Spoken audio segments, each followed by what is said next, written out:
بسم اللہ الرحمن الرحیم. قال محمد اخبرنا محل الضبی عن ابراہیم النخعی فی مس الذکر فی الصلاۃ قال انما هو بضعۃ منک. یہ موطا امام محمد کا صفحہ نمبر 54 ہے.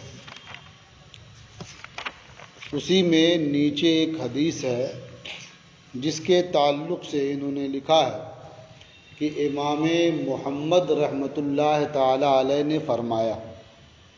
کیا فرمایا؟ اخبرنا محل الضبی، کہ ہمیں محل ضبی نے خبر دی.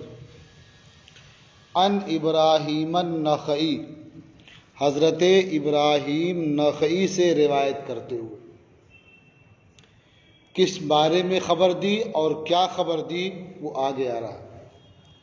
فی مس الذکر فی الصلاۃ، نماز کے درمیان مس ذکر کے بارے میں. تو نماز کے درمیان شرمگاہ چھونے کے بارے میں حضرت ابراہیم نخعی کی روایت سے محل ضبی نے ہمیں بتایا، ہمیں خبر دی. کیا خبر دی؟ قال انما هو بضعۃ منک، فرمایا کہ وہ تمہارے جسم کا ایک ٹکڑا ہی ہے. تو اس سے پہلے آپ پڑھ چکے ہوں گے نا کہ شرمگاہ چھونے کی وجہ سے وضو ٹوٹتا ہے یا نہیں ٹوٹتا ہے. یہ اس بات کو بتانے کے لیے لائے ہیں کہ شرمگاہ چھونے سے وضو نہیں ٹوٹتا ہے. تو وضو کیوں نہیں ٹوٹتا ہے؟ تو اس میں اس کی وضاحت بھی کر دی کہ شرمگاہ بھی جسم کا ایک حصہ ہے. بضعۃ کا معنی ہوتا ہے گوشت کا ٹکڑا. تو جس طرح سے جسم میں بہت سارے اعضاء ہیں، بہت سے گوشت کے حصے ہیں، اسی طرح سے شرمگاہ بھی ایک عضو ہے، وہ بھی گوشت کا ایک ٹکڑا ہے. تو آدمی اپنے سر کو چھو لے، اپنے کان چھو لے، ناک چھو لے تو اس کا وضو نہیں ٹوٹتا ہے. تو اسی طرح سے شرمگاہ بھی ایک ٹکڑا ہے، اسے کوئی چھو لے تو وضو نہیں ٹوٹے گا. قال محمد اخبرنا سلام بن سلیم الحنفی عن منصور بن المعتمر عن ابی قیس عن ارقم بن شرحبیل قال قلت لعبد اللہ بن مسعود انی احک جسدی وانا فی الصلاۃ فامست ذکری فقال انما هو بضعۃ منک. امام محمد رحمۃ اللہ تعالی علیہ نے فرمایا کہ ہمیں سلام ابن سلیم حنفی نے خبر دی. وہ منصور ابن معتمر سے روایت کرتے ہیں، وہ ابو قیس سے، وہ ارقم ابن شرحبیل سے.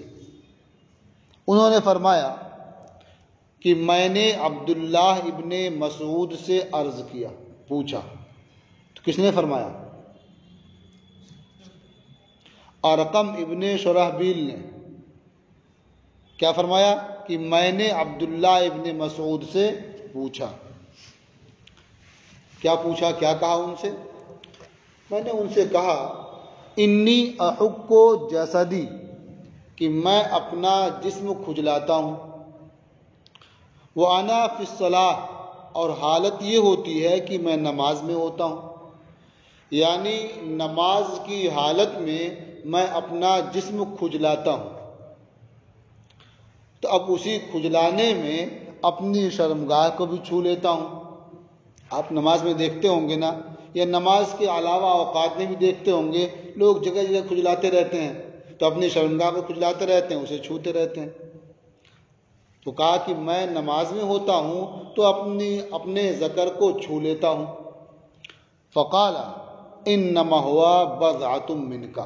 تو ان کے یہ سب بیان کرنے کا مطلب کیا تھا کہ میں نماز میں ہوتا ہوں، جسم کھجلاتا رہتا ہوں، اسی میں اپنی شرمگاہ کو بھی چھو لیتا ہوں، تو کیا اس سے میرا وضو ٹوٹ جائے گا یا باقی رہے گا؟ اگر وضو ٹوٹ گیا تو نماز بھی نہیں ہوئی، وضو باقی رہا تو نماز بھی ہو سکتی ہے۔ تو اس کے جواب میں انہوں نے فرمایا کہ وہ تو تمہارے جسم کا ایک ٹکڑا ہی ہے۔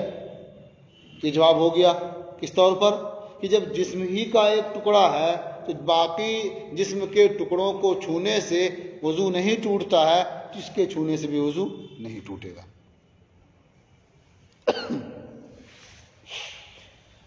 قال محمد اخبرنا سلام بن سلیم، امام محمد رحمۃ اللہ تعالی علیہ نے فرمایا ہمیں خبر دی سلام ابن سلیم نے، عن منصور المعتمر عن السدوسی عن البراء ابن قیس، وہ منصور معتمر سے روایت کرتے ہیں، وہ سدوسی سے اور وہ براء ابن قیس سے۔ انہوں نے فرمایا سألت حذیفۃ بن الیمان عن الرجل مس ذکرہ فقال انما هو کمسہ رأسہ، میں نے حذیفہ ابن یمان سے پوچھا اس مرد کے بارے میں جس نے اپنا ذکر چھو لیا۔ تو اب پوچھنا کیا تھا؟ وہی کہ اس سے وضو ٹوٹا یا باقی رہا۔ تو اس کے جواب میں انہوں نے فرمایا، حذیفہ ابن یمان نے فرمایا انما ہوا کمسہ رأسہ، یعنی مرد کا اپنے ذکر کو چھونا ایسے ہی ہے جیسے اس کا اپنے سر کو چھونا۔ تو آدمی وضو کر کے اپنا سر چھو لے تو اس کا وضو رہے گا یہ ختم ہو جائے گا؟ رہے گا اس کا وضو، یعنی نہیں ٹوٹے گا۔ تو جب شرمگاہ کا چھونا بھی اسی طرح سے ہے تو اسے چھو لے، جب بھی وضو رہے گا اس کا۔ یہ سمجھا دیا کہ وہ بھی ایک حصہ ہے جسم ہی کا، سر چھونے سے وضو نہیں ٹوٹتا ہے تو ذکر چھونے سے بھی وضو نہیں ٹوٹے گا۔ قال محمد اخبرنا مسعر بن کدام، امام محمد رحمۃ اللہ تعالی علیہ نے فرمایا کہ ہمیں مسعر ابن کدام نے خبر دی، عن عمیر ابن سعد النخعی، وہ عمیر ابن سعد نخعی سے روایت کرتے ہیں، قال، انہوں نے فرمایا کنتو فی مجلس فیہ عمار بن یاسر، میں ایک مجلس میں تھا، ایسی مجلس میں جس میں عمار ابن یاسر بھی تھے، فیہ عمار ابن یاسر، کہ اس مجلس میں عمار ابن یاسر بھی تھے۔ فذکر مس الذکر، اس مجلس میں مس ذکر کا ذکر ہوا، یعنی یہ مسئلہ درمیان میں آ گیا کہ اگر کوئی شخص اپنا ذکر چھو لے تو اس کا وضو باقی رہے گا یا ختم ہو جائے گا، تذکرہ آ گیا اس کا۔ فقال انما ہوا بضعۃ منک وان لکفک لموضعا غیرہ، حضرت عمار ابن یاسر نے بہت معقول جواب دیا، انہوں نے مسئلے کا جواب بھی دے دیا اور جو آدمی کے لیے مناسب ہے اس کی رہنمائی بھی کر دی۔ فرمایا کہ وہ یعنی ذکر تمہارے جسم کا ایک ٹکڑا ہے، تو یہ جواب ہو گیا اس کا۔ جسم کے دوسرے ٹکڑے کو چھو لیتے ہو تو وضو نہیں ٹوٹتا ہے، تو یہ بھی ایک ٹکڑا ہے، اسے بھی چھو لو گے تو وضو نہیں ٹوٹے گا، یہ جواب ہو گیا اس کا۔ لیکن آدمی کو وہی نہیں چھونا چاہیے، تو اس کے لیے فرمایا وَإِنَّا لِكَفِّكَ، اور یقیناً تیری ہتھیلی کے لیے اس کے علاوہ بھی جگہ ہے، یعنی کھجلانا ہے، چھونا ہی ہے تو جسم کے بہت سارے اعضاء ہیں، کہیں اور چھو لو، کہیں اور کھجلا لو، وہیں ہمیشہ ہاتھ رکھنے کی کیا ضرورت ہے؟ دیکھتے ہوں گے نا کہ بہت سے لوگ بیٹھے رہتے ہیں اور بے خبری میں ہاتھ وہیں گھماتے رہتے ہیں، تو معقول جواب بھی دے دیا وَإِنَّا لِكَفِّكَ لَمَوْضِعًا غَيْرَهُ، یقیناً تمہاری ہتھیلی کے لیے اس کے علاوہ بھی جگہ ہے۔ تو اگر چھونا ضروری بھی ہو جائے تو آپ کہیں اور چھو کے تسکین کر لیں، ہاتھ کہیں رکھنا ہی اگر، ہاں بلا ضرورت نہیں کھجلانا چاہیے، نہیں چھونا چاہیے، یہی بہتر ہے۔ تو جواب بھی ہو گیا اور کام بھی ہو گیا۔ جواب نے وجہ بتا دی کہ اس کے علاوہ کہیں اور آپ ہاتھ لگائیں۔ تو فقال انما ہوا بضعۃ منک وانا لکفک لموضعا غیرہ، فرمایا وہ تمہارے جسم کا ایک ٹکڑا ہے اور یقیناً تمہاری ہتھیلی کے لیے اس کے علاوہ بھی جگہ ہے۔ قال محمد اخبرنا مسعر بن کدام، امام محمد رحمۃ اللہ تعالی علیہ نے فرمایا کہ ہمیں مسعر ابن کدام نے خبر دی، عن ایاد ابن لقیط عن البراء ابن قیس، وہ ایاد ابن لقیط سے روایت کرتے ہیں، وہ براء ابن قیس سے، انہوں نے فرمایا قال حذیفۃ بن الیمان فی مس الذکر، حذیفہ ابن یمان نے مس ذکر کے سلسلے میں فرمایا، یعنی جب اس بارے میں ان سے دریافت کیا گیا تو انہوں نے فرمایا مثل انفکا، یعنی ہوا مثل انفکا، یعنی وہ تمہاری ناک کی طرح سے ہے۔ تو جس طرح سے ناک چھونے سے وضو نہیں ٹوٹتا ہے تو اسی طرح سے ذکر چھونے سے بھی وضو نہیں ٹوٹے گا۔ تو آپ دیکھیں کہ فقہا نے اپنے اپنے اعتبار سے مثال دے کر کے مخاطب کو سمجھا دیا کہ واضح بات نہیں، وضو نہیں ٹوٹے گا۔ تو آدمی ناک چھوتا ہے، دیکھتے ہوں گے بار بار ناک چھوتا ہے نا، تو جس طرح ناک چھونے سے نہیں ٹوٹتا ہے اس سے بھی نہیں ٹوٹے گا۔ سر کھجلاتا ہے تو اس سے پہلے آپ نے پڑھ لیا کہ سر کے چھونے سے جس طرح وضو نہیں ٹوٹتا ہے ویسے اس سے بھی نہیں وضو ٹوٹے گا۔ قال محمد اخبرنا مسعر بن کدام، امام محمد نے فرمایا کہ ہمیں مسعر ابن کدام نے خبر دی، حدثنا قابوس عن ابی ظبیان عن علی بن ابی طالب رضی اللہ عنہ، ہم سے قابوس نے حدیث بیان کی، وہ ابو ظبیان سے روایت کرتے ہیں، وہ علی ابن ابو طالب سے، علی ابن ابو طالب رضی اللہ تعالی عنہ سے، قال انہوں نے فرمایا، کس نے فرمایا؟ ہم اس طرح سے کہے جائیں انہوں نے فرمایا اور آپ کو ضمیر کے مرجع کا پتہ ہی نہ ہو تو گڑبڑ ہو جائے گا نا۔ ہاں علی ابن ابو طالب نے فرمایا، کیا فرمایا؟ ما ابالی ایاہو مسستو او انفی او اذنی، مجھے کوئی پرواہ نہیں ہوتی میں اسے چھوں یا اپنی ناک چھوں یا اپنا کان، یعنی جس طرح سے ناک اور کان چھونے میں کوئی تشویش نہیں ہوتی ہے، کوئی فکر نہیں ہوتی ہے کہ وضو رہا کہ نہیں رہا، ہر کوئی جانتا کہ وضو نہیں ٹوٹے گا، اسی طرح سے شرمگاہ چھونے میں بھی مجھے کوئی فکر نہیں ہوتی ہے، یعنی اس سے بھی وضو نہیں ٹوٹے گا۔ تو ما ابالی، میں پرواہ نہیں کرتا، ایاہو مسستو، میں نے ذکر چھوا ہے، او انفی یا اپنی ناک چھوئی ہے، او اذنی یا اپنا کان چھوا ہے، یعنی تینوں میں سے کسی کو بھی چھونے کوئی فرق نہیں پڑتا ہے، اس کا وضو باقی رہے گا۔ دیکھیں ایک مثال آ گئی کس کی اور اذن کی نا، تو کان کی مثال بھی پڑھ لی آپ نے، ناک کی مثال بھی پڑھ لی آپ نے، سر کی مثال بھی پڑھ لی آپ نے۔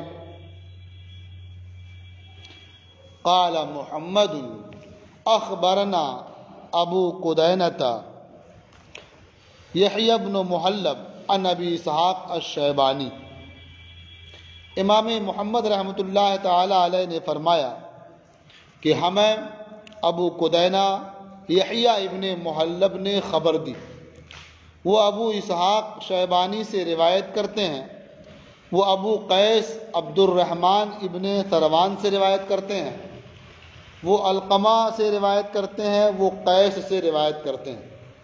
قال انہوں نے فرمایا، کس نے فرمایا؟ ہاں قیس نے، جو قریب ہے نا، فرمایا جاء رجل الی عبداللہ ابن مسعود، ایک مرد حضرت عبداللہ ابن مسعود کے پاس آیا، یا یہ بھی کہہ سکتے ایک صاحب حضرت عبداللہ ابن مسعود کے پاس آئے، قال، انہوں نے عرض کیا، انی مسست ذکری وانا فی الصلاۃ، میں نے اپنا ذکر چھو لیا اس حال میں کہ میں نماز میں تھا۔ یہ نماز پڑھتے پڑھتے ہاتھ پہنچ گیا وہاں، شرمگاہ چھو لی اپنی۔ تو اب انہیں بھی وہ شبہ پیدا ہوا کہ اب اس چھونے سے اگر وضو ٹوٹ گیا جب تو نماز بھی گئی، وضو اگر باقی رہا تو نماز بھی ہو سکتی ہے۔ تو یہ مسئلہ دریافت کرنا چاہا کہ اب میرا وضو رہ گیا، میری نماز ہوئی یا نماز نہیں ہوئی۔ فقال عبداللہ، تو حضرت عبداللہ ابن مسعود نے فرمایا، کیا فرمایا؟ افلا قطعتہ، کیوں نہیں تو نے کاٹ کے پھینک دیا؟ مطلب کیا ہے؟ اگر تم یہ سمجھتے ہو کہ تمہارا ذکر یہ نجس ہے، ناپاک ہے، کہ جو چیز اس سے مس ہو وہ ناپاک ہو جائے یا وضو ٹوٹ جائے، تو کیوں اپنے پاس رکھے ہو؟ کاٹ کے الگ کر دو اسے۔ اس کا مطلب کیا تھا کہ وہ چیز ناپاک نہیں ہے، وہ چیز پاک ہے، اس لیے اسے چھونے میں کوئی حرج نہیں ہے۔ تو فرمایا افلا قطعتہ، اگر تم ناپاک ہی سمجھتے ہو، نجس عین مانتے ہو اسے، تو کیوں نہیں اسے کاٹ دیا؟ ثم قال، پھر فرمایا وَهَلْ ذَكَرُكَ إِلَّا كَسَائِرِ جَسَدِكَ، تمہارا ذکر تمہارے باقی جسم ہی کی طرح سے ہے، کہ جیسے باقی جسم کا حال ہے کہ آپ کہیں بھی چھو لیں وضو نہیں ٹوٹتا ہے، ایسے ہی اسے بھی چھو لیں گے تو وضو نہیں ٹوٹے گا۔ قال محمد اخبرنا یحیی بن المحلب عن اسماعیل بن ابی خالد، امام محمد رحمۃ اللہ تعالی علیہ نے فرمایا کہ ہمیں یحییٰ ابن محلب نے خبر دی۔ وہ اسماعیل ابن ابو خالد سے روایت کرتے ہیں، وہ قیس ابن ابو حازم سے روایت کرتے ہیں، انہوں نے فرمایا، یعنی قیس ابن ابو حازم نے فرمایا، جاء رجل الی سعد ابن ابی وقاص، ایک صاحب حضرت سعد ابن ابو وقاص کے پاس آئے، قال، انہوں نے کہا، ایحل لی ان امس ذکری وانا فی الصلاۃ، اور ایک مسئلہ دریافت کیا، کیا میرے لیے اپنی شرمگاہ کا چھونا حلال ہے جبکہ میں نماز میں ہوں؟ وانا فی الصلاۃ، درا حال ہے کہ میں نماز میں ہوں، یعنی کیا نماز کی حالت میں میرے لیے اپنے ذکر کا چھونا حلال ہے؟ فقال ان علمت ان منک بضعۃ نجسہ فاقطعها، اگر تجھے معلوم ہے، اگر تو جانتا ہے کہ تیرے جسم کا ایک ٹکڑا نجس ہے، فاقطعها، اسے کاٹ دو۔ یعنی اپنے ساتھ نجس چیز کیوں لیے پھر رہے ہو؟ تو اگر تمہیں یہ معلوم ہے، تم یہ سمجھتے ہو کہ وہ ناپاک ہے، نجس ہے، تو اسے الگ کر دو۔ اس کا مطلب کیا ہوا کہ وہ نجس نہیں ہے، ناپاک نہیں ہے، تو اسے چھونے سے وضو بھی نہیں ٹوٹے گا۔ قال محمد، امام محمد رحمۃ اللہ تعالی علیہ نے فرمایا، اخبرنا اسماعیل بن عیاش قال حدثنی حریز بن عثمان عن حبیب عن عبید عن ابی الدرداء انہ سئل عن مس الذکر۔ امام محمد رحمۃ اللہ تعالی علیہ نے فرمایا کہ ہمیں خبر دی اسماعیل ابن عیاش نے، انہوں نے فرمایا کہ مجھ سے حدیث بیان کی حریز ابن عثمان نے، وہ روایت کرتے ہیں حبیب سے، وہ روایت کرتے ہیں عبید سے، وہ روایت کرتے ہیں ابو درداء سے، انہ سئل عن مس ذکر، کہ ان سے مس ذکر کا مسئلہ پوچھا گیا، مس ذکر کے بارے میں دریافت کیا گیا۔ فقال، تو انہوں نے فرمایا، انما ہوا بضعۃ منک، وہ تمہارے جسم کا ایک ٹکڑا ہی ہے۔ تو جس طرح سے اور ٹکڑوں کو چھونے سے وضو نہیں ٹوٹتا ہے، اسی طرح سے اس کے چھونے سے بھی وضو نہیں ٹوٹے گا۔ یہ باب جو آپ کا ختم ہو گیا، چونکہ آپ لوگ عبارت بھی دیکھ کر کے نہیں آئے ہیں اور کتابیں بھی لے کے نہیں آئے ہیں، اس لیے آج کا سبق یہی موقوف ہوتا ہے۔ آئندہ عبارت بھی دیکھ کر کے آئیے اور کتاب بھی سب لوگ اپنی اپنی لے کر کے آئیے، ٹھیک ہے۔